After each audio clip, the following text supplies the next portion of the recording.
dans la bouillante métropole d'Abidjan, où les gratte-ciel côtoient les quartiers pauvres surpeuplés, naquit Nadine, la cadette d'une famille modeste.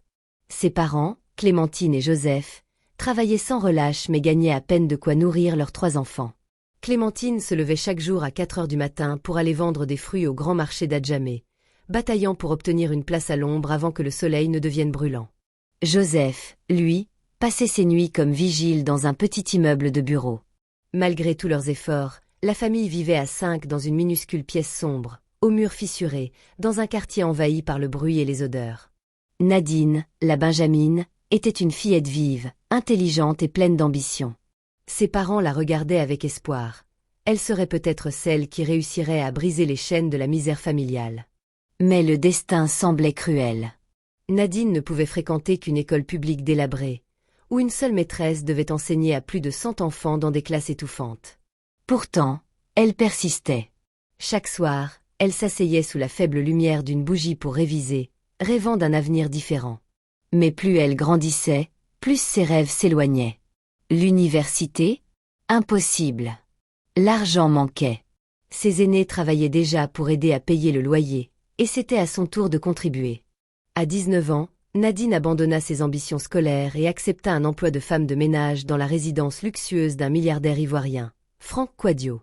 Franck était une figure connue, patron d'un empire commercial tentaculaire, entouré de richesses et de faste. Sa femme, Hortense, était admirée pour son élégance et ses apparitions mondaines dans les galas de charité. Leur villa à Cocody était un véritable palais, sol en marbre importé, escalier majestueux, piscine scintillante et tableaux hors de prix accrochés au mur. Chaque jour, Nadine balayait, astiquait, servait, tout en observant en silence l'écart abyssal entre leur vie et la sienne. Alors que ses parents comptaient chaque pièce pour acheter du riz, Franck dépensait des millions pour un seul dîner. La frustration de Nadine grandissait, nourrie par l'envie. Elle rêvait de prendre la place d'Hortense, d'avoir une vie sans privation. Franck, bien que marié, avait une réputation sulfureuse. Ses conquêtes féminines étaient connues de tous et il ne prenait même plus la peine de les cacher. Hortense, occupée par ses voyages et ses œuvres caritatives, semblait fermer les yeux ou ne plus s'en soucier. C'est dans ce climat que Nadine développa une idée sombre, née du désespoir, profiter de l'imprudence de son patron pour changer sa vie. Un soir, alors qu'elle nettoyait la chambre de Franck, elle tomba sur un préservatif usagé abandonné après l'une de ses liaisons. Son cœur battait à tout rompre. Une pensée folle traversa son esprit. Et si elle s'en servait pour tomber enceinte? Peut-être pourrait-elle contraindre Franck à reconnaître l'enfant et à lui offrir le confort qu'elle n'avait jamais eu. Mais Nadine ne pouvait pas y arriver seule. Elle consulta un médecin de quartier, le docteur Yao, espérant obtenir de l'aide. Celui-ci, corrompu et sans scrupules, lui imposa une condition dégradante, coucher avec lui en échange de son assistance. Piégée, Nadine accepta. Quelques semaines plus tard, son monde bascula. Elle était enceinte. 9 mois passèrent et Nadine mit au monde des jumeaux, 2 garçons.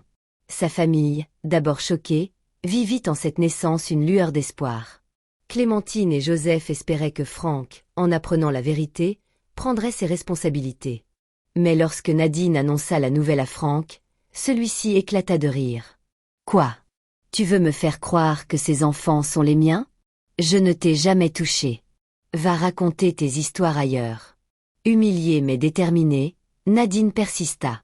L'affaire s'envenima rapidement.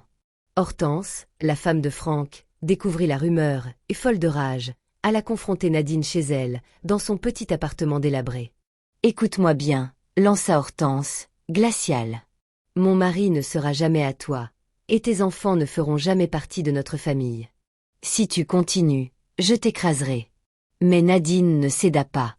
Elle porta l'affaire devant les tribunaux.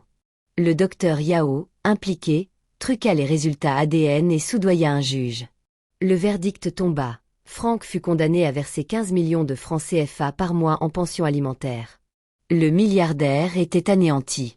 Hortense, furieuse, lui reprocha sa négligence et leur mariage commença à s'effondrer. Nadine, elle, savourait sa victoire, déménageant dans une grande villa flambant neuve avec ses enfants. Mais tout n'était pas terminé. Le docteur Yao, frustré de ne pas recevoir sa part, se mit à la harceler, réclamant argent et faveur. Nadine, excédée, le menaça de tout révéler. L'homme devint dangereux. Elle finit par l'attirer dans un lieu isolé et tenta de l'éliminer. Grièvement blessé mais survivant, Yao dénonça Nadine et l'affaire éclata au grand jour. Arrestation, scandale, juge corrompu renvoyé. La chute fut brutale. Nadine, qui avait cru manipuler le destin, se retrouva derrière les barreaux, ses rêves d'ascension brisés. Pendant ce temps, Franck et Hortense, malgré leur querelle, eurent une surprise inattendue. Après des années d'attente, Hortense découvrit qu'elle était enceinte. Pour eux, c'était comme une seconde chance. La cupidité et la manipulation finissent toujours par détruire ceux qui en abusent. Abonne-toi et donne ton point de vue sur cette histoire.